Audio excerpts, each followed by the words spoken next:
Morning, guys. So a quick Shelf Side Spurs Show pop-up to basically play a video that I did last night regarding what's going on at the club. So I'll play that for you guys first, and then we'll have a little bit of chat afterwards as well, if there's any time. Hi, guys. After what happened today, as a continuation of what we've been suffering for so long, I thought I'd come on and do this video. So let me start by saying thank God we got rid of Conte, right, guys? Herald and hail the return of entertaining football. I have to say that those among you calling for Conte's head had it bang on the money. Entertaining football has duly been delivered for Newcastle fans. How about it, chaps? You know who you are. Bleating on about we want our Tottenham back and all I want is to be entertained and I just want to enjoy my football. There's their quotes then. Are you suitably entertained now? I'm sure you must all be currently in a state of warm and fuzzy enjoyment. You must be, because the cause of all your upset is gone, right? He took his pragmatic style and went, right? So Conte was too defensive, yes? Can you see why now? You all didn't like the three at the back, yeah? Well, we started with two today. That went well, didn't it? I mean, it's not unusual to switch off the telly when your team goes 5-0 down, is it? But it's pretty damn unusual to do it after only 20 minutes. Do the Conte-outers know that that was the second fastest a team had gone 5-0 down in Premier League history? Isn't it time that we acknowledge that Conte, the serial winner, the man who demands the best because he delivered it himself all throughout his career, might have been, what's the phrase, bang on the fucking money? But hey, you all wanted enjoyable football, right? Was being beaten by Bournemouth in our own backyard enjoyable? You know Bournemouth, right? That team that just lost 4-0 at home to bloody West Ham. West Ham, the team that's only just dragged itself clear of the relegation zone.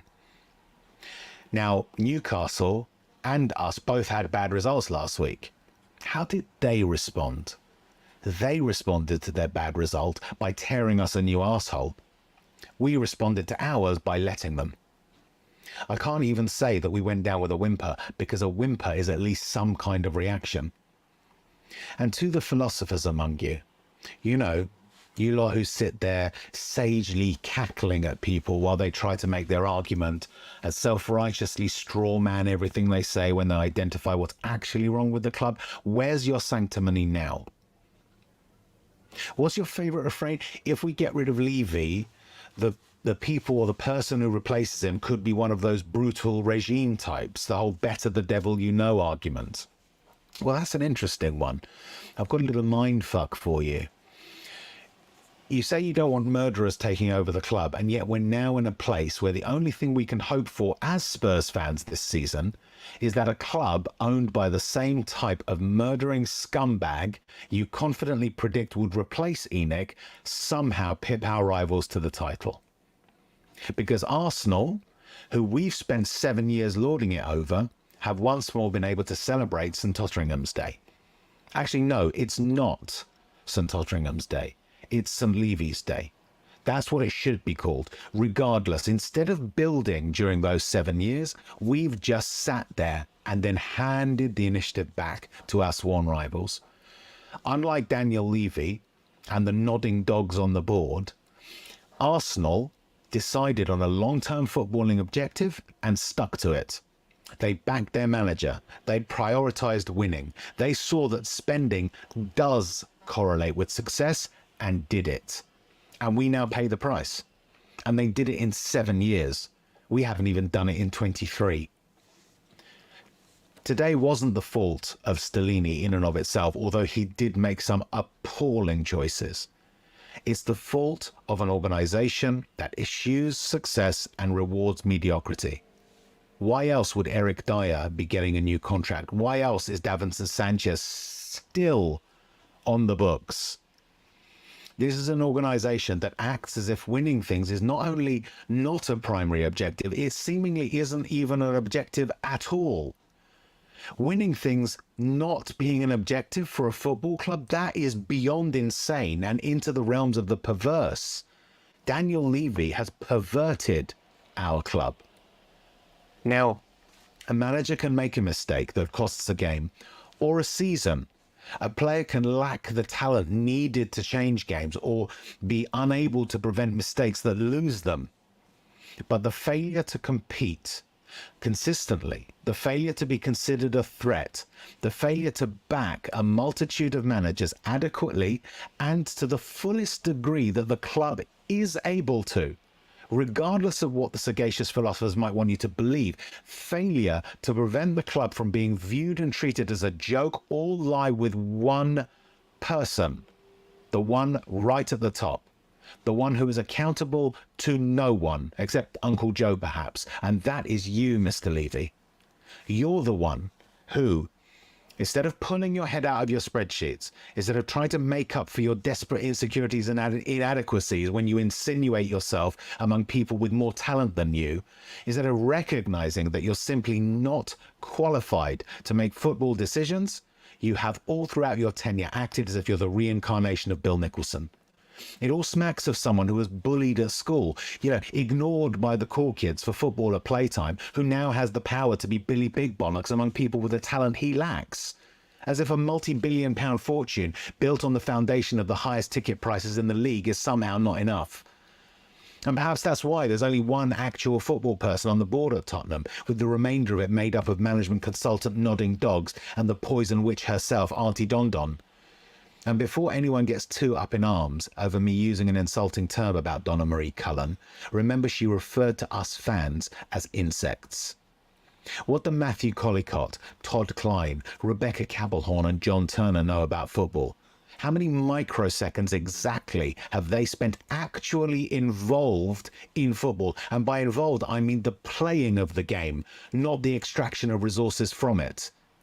Was it they that encouraged you, Daniel, to give the players the excuse to show absolutely nothing on the pitch when you sided with them over a serial winner like Antonio Conte?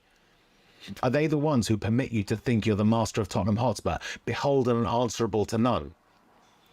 All along the line, you have demonstrated abject incompetence at the thing that you pay yourself £6.5 million a year to do. For instance, sacking a manager at half-time during a game and letting it be known to all and sundry that you had done it, except for the manager himself. You didn't even have the grace to tell him first. And then, before doing it, you'd met with his successor in full view of the world's media and without having asked permission from Sevilla, while he was still in place, or go 3 transfer windows without a signing. That's a feat that not a single club has repeated since or had done before. What a record to have. Or how about sacking a manager 6 days before a cup final, a man who has won more trophies as a manager than Spurs has in their entire history, setting a record for the length of time without a permanent manager appointed, and then appointing someone who was in no way qualified at the time to take on the role.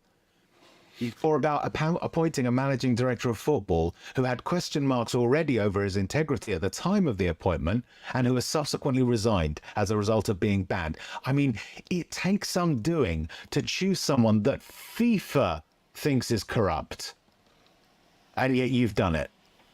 Or banning a journalist from the club because he wrote something uncomplimentary about you. Is that really how thin your skin is?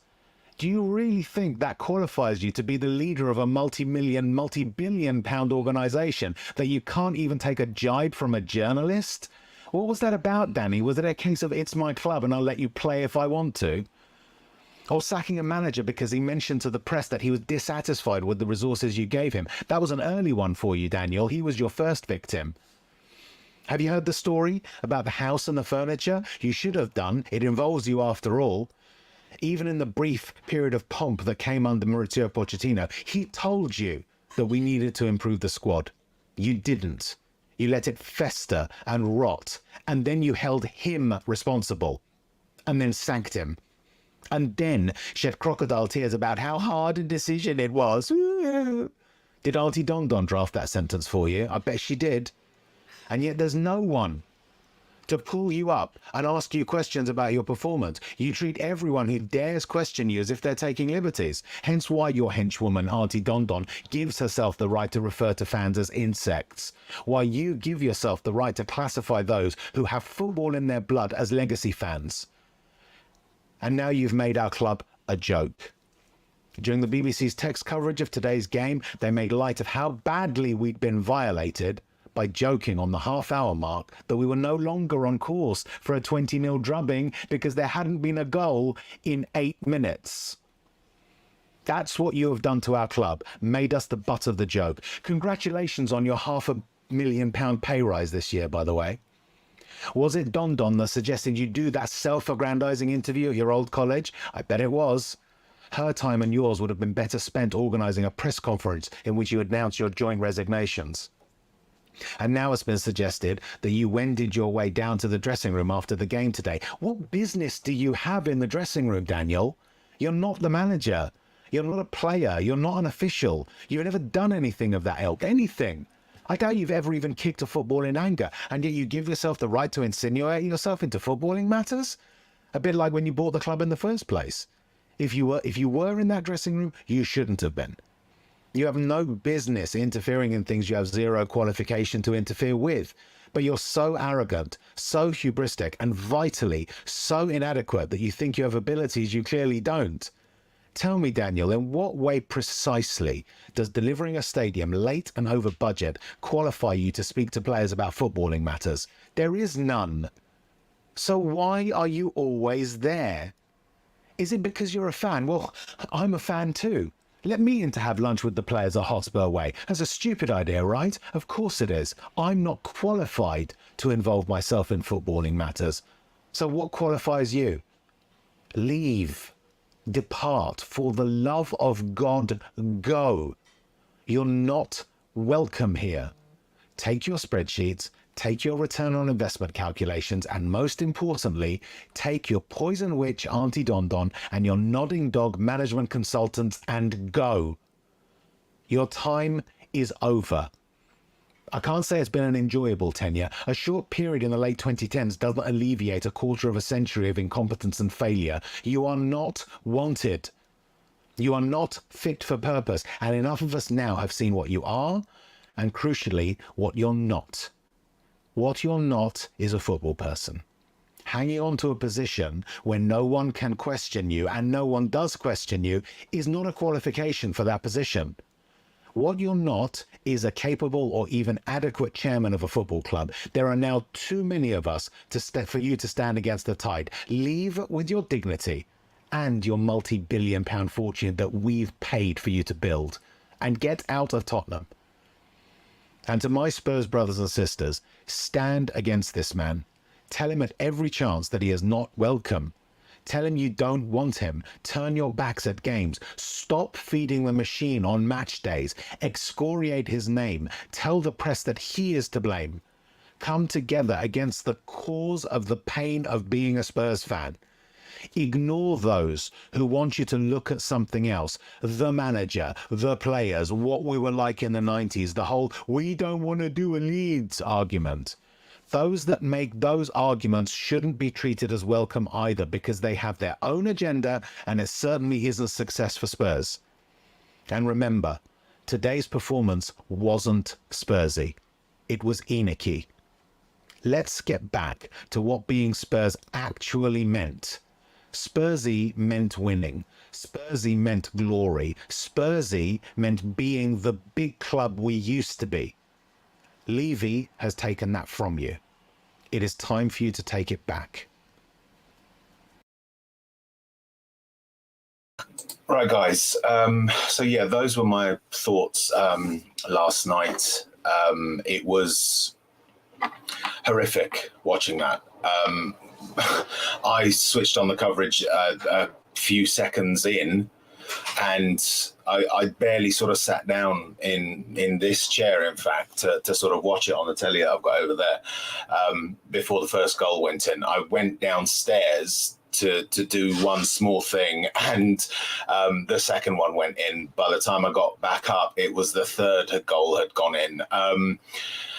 You know, the issue, and I don't want to be too critical of the fan base as a whole. And I'm not going to go down that particular path of saying it's your fault, it's not the fans' fault. It isn't. All right.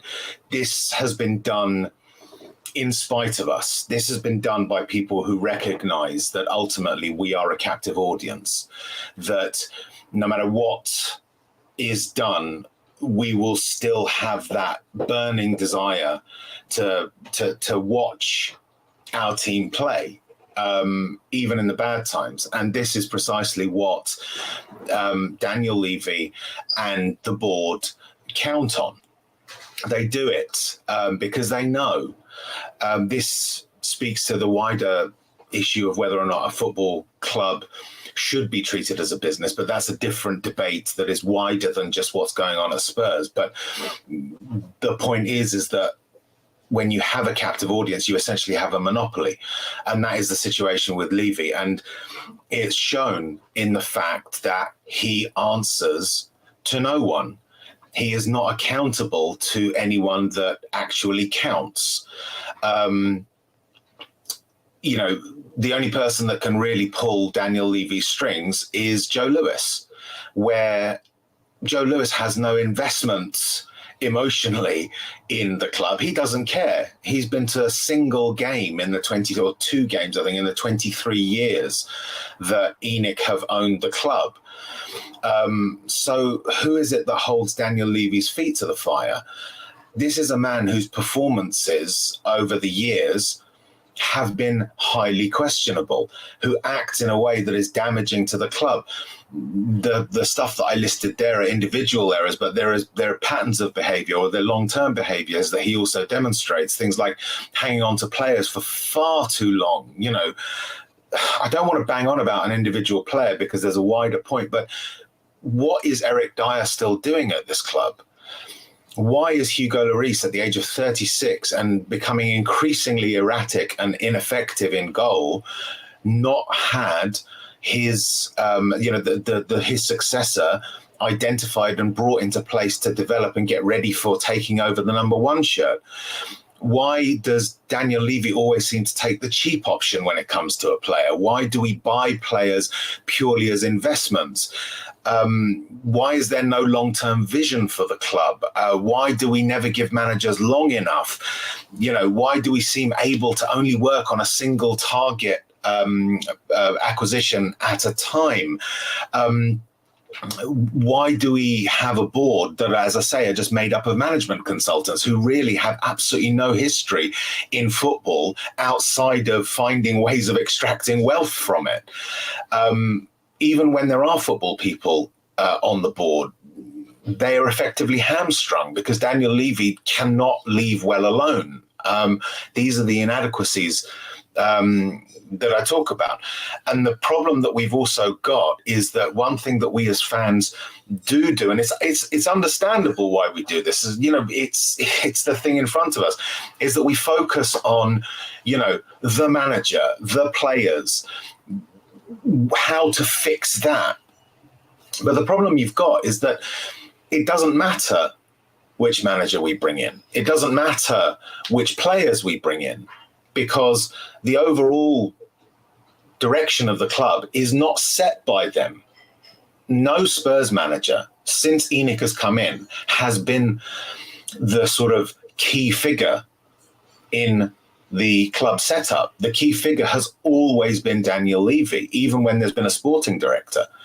Look at Maurizio Pochettino, you know, the manager that essentially gave us our best period under ENIC's stewardship. He was not in charge. He was not in any way the person things.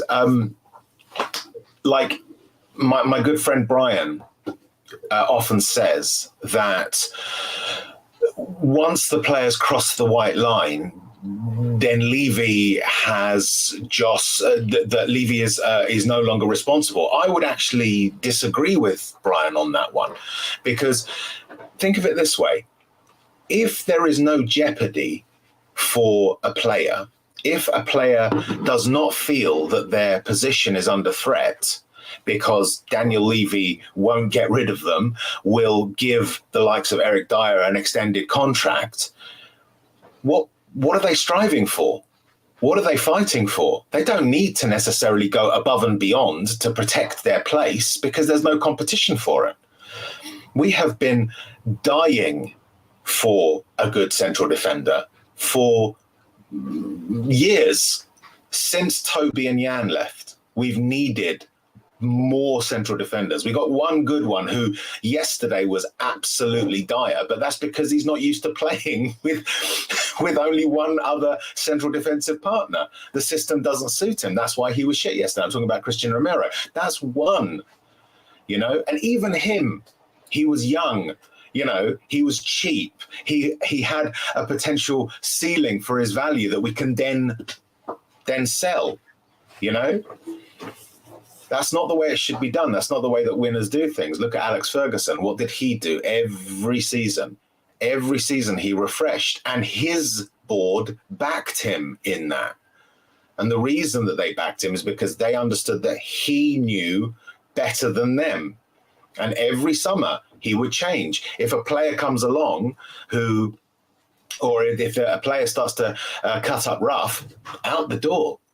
Gone. If a player wasn't good enough, out the door, gone. Yeah? Look at Paul Pogba. Paul Pogba, when he was at Man United the first time, was terrible, right? Ferguson got rid of him. Forget what ceiling he might have. Look at Ronaldo.